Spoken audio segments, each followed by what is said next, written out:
खांसते, छींकते या भारी सामान उठाते समय अचानक पेशाब की कुछ बूंदें निकल जाना, ये अनुभव अक्सर गहरी शर्मिंदगी और लाचारी महसूस कराता है। क्लिनिकल स्तर पर इस स्थिति को यूरिनरी इनकॉन्टिनेंस कहा जाता है, जिसका अर्थ है ब्लैडर पर से अपना नियंत्रण खो देना। दुनिया भर में करोड़ों महिलाएं इस स्थिति का सामना करती हैं और बढ़ती उम्र के साथ पेल्विक संरचना में होने वाले बदलावों के कारण ये समस्या और भी आम हो जाती है।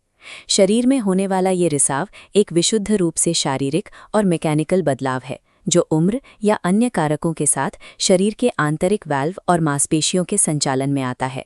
जब हम इन शारीरिक बदलावों को एक मैकेनिकल त्रुटि के रूप में पहचान लेते हैं, तब इसे ठीक करने का रास्ता स्पष्ट हो जाता है, क्योंकि शरीर के हर हिस्से की तरह इसे भी रिपेयर किया जा सकता है। इलाज शुरू करने के लिए इसे 2 श्रेणियों में बांटा जाता है, जिनमें से पहली है स्ट्रेस इनकॉन्टिनेंस। ये तब सक्रिय होता है जब आप जोर से हंसते हैं, छींकते हैं या शारीरिक मेहनत वाला कोई काम करते हैं। इन क्रियाओं के दौरान आपके पेट के भीतर का दबाव अचानक बढ़ता है और सीधे ब्लैडर पर प्रहार करता है। जैसा कि इस डायग्राम में दिख रहा है, ऊपर से पड़ने वाला ये दबाव पेशाब को बाहर की तरफ धकेलता है। जब पेल्विक फ्लोर की मांसपेशियां इस अचानक आए प्रेशर को रोक नहीं पाती, तो लीकेज हो जाता है। यहाँ स्ट्रेस शब्द मानसिक तनाव के लिए नहीं, बल्कि ब्लैडर पर पड़ने वाले भौतिक दबाव या फिजिकल फोर्स के लिए इस्तेमाल किया गया है। स्ट्रेस इनकॉन्टिनेंस शरीर के सपोर्ट सिस्टम में आई एक संरचनात्मक विफलता है, जिसे ठीक करने के लिए उन मांसपेशियों को फिर से मजबूत करना आवश्यक होता है। दूसरी प्रमुख श्रेणी है अर्ज इनकॉन्टिनेंस, जिसे ओवरएक्टिव ब्लैडर के नाम से भी जाना जाता है।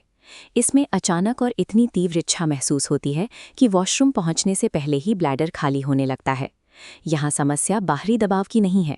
आप देख सकते हैं कि ब्लैडर की अपनी मांसपेशियां ही बिना किसी चेतावनी के अचानक सिकुड़ने लगती हैं, जिससे अनचाहा दबाव पैदा होता है। जहां स्ट्रेस इनकॉन्टिनेंस बाहरी दबाव का परिणाम था, वहीं अर्ज इनकॉन्टिनेंस एक आंतरिक न्यूरोमस्कुलर गड़बड़ी है, एक ऐसा मिसफायर जो ब्लैडर को गलत समय पर खाली करने का संकेत देता है।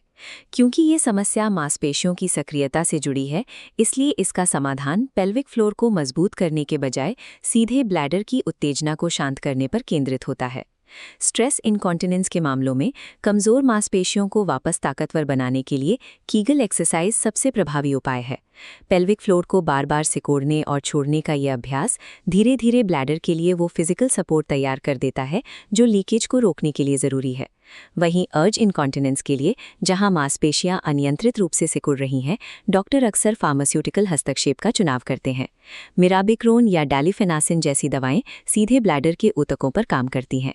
ये दवाएं ब्लैडर को सिकोड़ने का सिग्नल देने वाले रसायनों को रोकती हैं। इससे ब्लैडर शांत हो जाता है और पेशाब स्टोर करने की क्षमता सामान्य हो जाती है। शरीर की इस गड़बड़ी को सही ढंग से वर्गीकरण के बाद एक्सरसाइज या दवाइयों के माध्यम से इसे पूरी तरह नियंत्रित किया जा सकता है। इन इलाजों के साथ साथ जीवन शैली में छोटे बदलाव भी मदद करते हैं, जैसे दिन में पर्याप्त पानी पीना, लेकिन शाम के बाद चाय और कॉफ़ी के सेवन को सीमित रखना। ये स्थिति पूरी तरह उपचार योग्य है। इसे लेकर घबराना या असहज महसूस करना बंद करें, क्योंकि चिकित्सा विज्ञान में इसका सटीक समाधान मौजूद है। शरीर की इस मैकेनिक्स को गहराई से जानकर आप न केवल अपने स्वास्थ्य को बेहतर बना सकते हैं, बल्कि अपने जीवन पर खोया हुआ नियंत्रण भी वापस पा सकते हैं।